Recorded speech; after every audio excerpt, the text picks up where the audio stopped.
सो hi guys, आज अपन ना promise APIs के बारे में पढ़ते हैं। तो बेसिकली अगर अपन देखें तो मेनली अपने पास कौन कौन सी प्रॉमिस एपीआईज़ हैं। एक है अपने पास प्रॉमिस डॉट ऑल,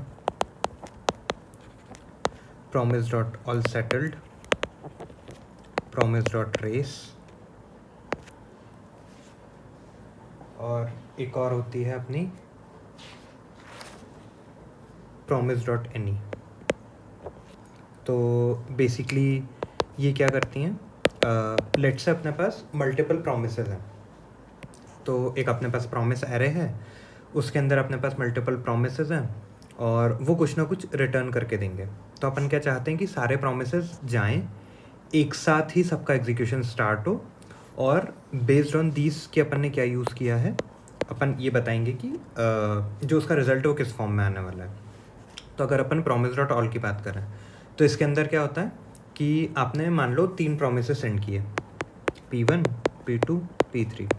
अगर तो तीनों प्रोमिसेस गए और तीनों रिजॉल्व हो गए तो आपको आउटपुट में क्या मिलेगा, आपको एक एरे मिलेगा जिसके अंदर रिजल्ट 1, रिजल्ट 2 और रिजल्ट 3 रहेगा। और आपको कितने टाइम बाद ये मिलेगा, लेट्स से अगर ये ले रहा है 100 मिली सेकेंड, ये ले रहा है 300 मिली सेकेंड और ये ले रहा है 150 मिली सेकेंड, तो आपको क्योंकि तीनों प्रोमिसेस एक साथ जाके एग्जीक्यूट होंगे तो फाइनली आपको जो आउटपुट मिलेगा वो मिलेगा 300 मिली सेकेंड में। तो ये जो आपका आउटपुट आ रहा है ये 300 मिली सेकेंड में आ जाएगा।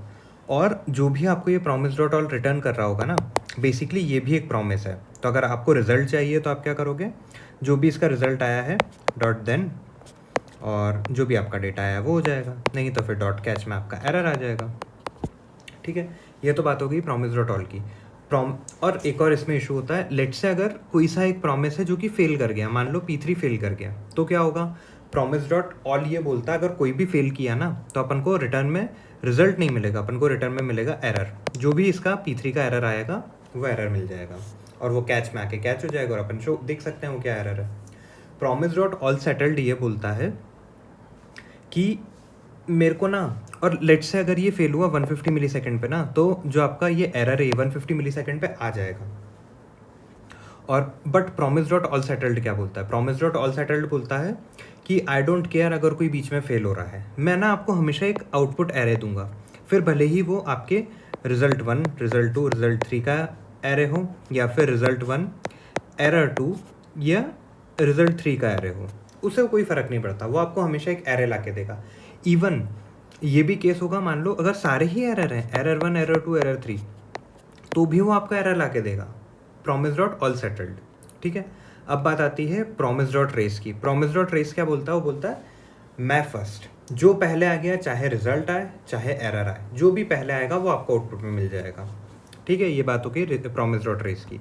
अब promise dot any, promise dot any ये बोलता है कि भैया कोई भी एक अगर पास हो रहा है ना तो मैं आपको वो ला के दूंगा, और अगर सभी फेल हो रहे हैं तो मैं आपको एरर ला के दूंगा। तो बेसिकली अगर आपका है एरर 1, एरर 2, एरर 3, सिर्फ इस केस में एरर आएगा, नहीं तो अगर किसी भी एक में लेट से R2 आता, रिजल्ट 2 आ जाता, तो आपको रिजल्ट 2 मिल जाता। ठीक है, ये बात हो गई अपनी प्रॉमिस एपीआईज़ की। अब ना ठीक है, प्रॉमिस एपीआईज़ तो हो गई। नेक्स्ट क्वेश्चन इंटरव्यूअर का हमेशा ये रहता है, भाई एक काम कर, तू मेरे को पॉलीफिल बना के दे। अब यार पॉलीफिल तो थोड़ी बड़ी बात हो गई, चलो अपन डिस्कस करते हैं कि अपन सिंपली इस पॉलीफिल को कैसे बनाते हैं। प्रॉमिस डॉट ऑल का बना लेते हैं, बाकी सब अपन उससे इंट्यूटिवली डिराइव कर सकते हैं कि प्रॉमिस डॉट ऑल का ऐसा है तो प्रॉमिस डॉट ऑल सेटल्ड का ऐसा हो जाएगा, रेस का ऐसा हो जाएगा, एनी का ऐसा हो जाएगा। ठीक है, तो ठीक है, अपन करते हैं प्रॉमिस डॉट ऑल का पॉलीफिल। ठीक, लेट्स स्टार्ट। तो बेसिकली अपन को क्या पता है कि चलो हम बना रहे हैं माई प्रॉमिस। ठीक, माई प्रॉमिस ऑल। इसके अंदर आपको इनपुट में क्या मिलता है, इनपुट में आपको मिलेगा एक प्रॉमिस एरे।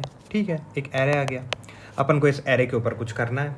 अपन को ये पता है कि जो भी प्रॉमिस एपीआईज़ हैं वो हमेशा क्या रिटर्न करती हैं, एक नया प्रॉमिस रिटर्न करती हैं। कुछ मत करो, आप रिटर्न कर दो एक न्यू प्रॉमिस। तो बेसिकली न्यू प्रॉमिस से अपन एक प्रॉमिस बनाते हैं। इसमें दो चीज़ें होती हैं, एक होता है रिजॉल्व, एक होता है रिजेक्ट। ठीक है, तो ये बस वेरिएबल नेम है, अपन जो चाहें वो दे सकते हैं। ठीक, अपन को ये मिल गया। अब आपको फाइनली क्या करना है, आपको एक एरे रिटर्न करना है। ठीक है, तो अपन एक एरे बना लेते हैं आउटपुट नाम से। ठीक, अब इसकी लेंथ क्या होगी, इसकी लेंथ होगी जो भी आपकी प्रॉमिस एरे की लेंथ है, ठीक। तो प्रॉमिस एरे डॉट लेंथ, जितनी भी लेंथ होगी उसकी आपकी वो आउटपुट की लेंथ हो जाएगी, ठीक है। अब नेक्स्ट आपको क्या करना है, आप चाहते हो आपका जो भी प्रॉमिस एरे आया है इसके ऊपर आइटरेट करना है और सारी चीज़ों को एक साथ कॉल कर देना है। अब क्योंकि अपन को सब चीज़ों को एक साथ कॉल करना है तो अपन यहाँ पे क्या यूज़ कर सकते हैं, अपन यहाँ पे यूज़ करेंगे फॉर ईच लूप, ठीक। तो अपना आ जाएगा promise array dot for each इसलिए क्योंकि अपन को सबका इटरेट करना है, ठीक। ये अपन को देगा एक प्रॉमिस और देगा कुछ इंडेक्स, ठीक है। इंडेक्स अपन ने क्यों लिया है अपन अभी बात करते हैं, ठीक है। अब क्या होगा कि जैसे ही आपका कोई प्रॉमिस रिजॉल्व होगा, प्रॉमिस जब रिजॉल्व होगा डॉट देन, तो आपको मिलेगा कुछ डेटा। अब जो डेटा मिला है आपको उसको क्या करना है, सिंपली आपको उसको आउटपुट के अंदर पुट करना है। तो आउटपुट में किस पोजीशन पे, इंडेक्स पे आप सीधा डेटा रख दोगे तो आपका करेक्ट पोजीशन पे वो डेटा आ जाएगा, ठीक है। ये हो गया। अब बात आती है कि भाई पता कैसे चलेगा कि सारे प्रोमिसेस रिजॉल्व हो गए हैं और हमको अब आउटपुट को रिटर्न करना है। उसके लिए अपन क्या करेंगे, अपन एक काउंट वेरिएबल ले लेते हैं, ठीक है। तो ये काउंट इनिशियली क्या होगा, 0 का, क्योंकि अभी तो किसी का रिजल्ट नहीं आया है। और जैसे ही एक रिजल्ट आ जाए तो आप काउंट को प्लस प्लस कर दो। फाइनली आपको क्या चेक करना है, फाइनली अपन को ये पता करना है जब भी if count triple equal to P A dot length, जो भी आपकी प्रॉमिस एरे की लेंथ के बराबर है, इसका मतलब क्या हुआ कि आपने सारे प्रॉमिसेस को रिजॉल्व कर लिया है और सारे प्रॉमिसेस का रिजल्ट आपने आउटपुट में स्टोर भी कर लिया। तो अब क्या करना है, सीधा रिजॉल्व कर दो यहाँ से, भाई आउटपुट के साथ रिजॉल्व हो जा। तो यहाँ से अपन रिटर्न कर देंगे जो अपना प्रॉमिस है वो। नहीं तो क्या होगा, मान लो कि वो फेल हो गया तो अपन को कैच करना पड़ेगा।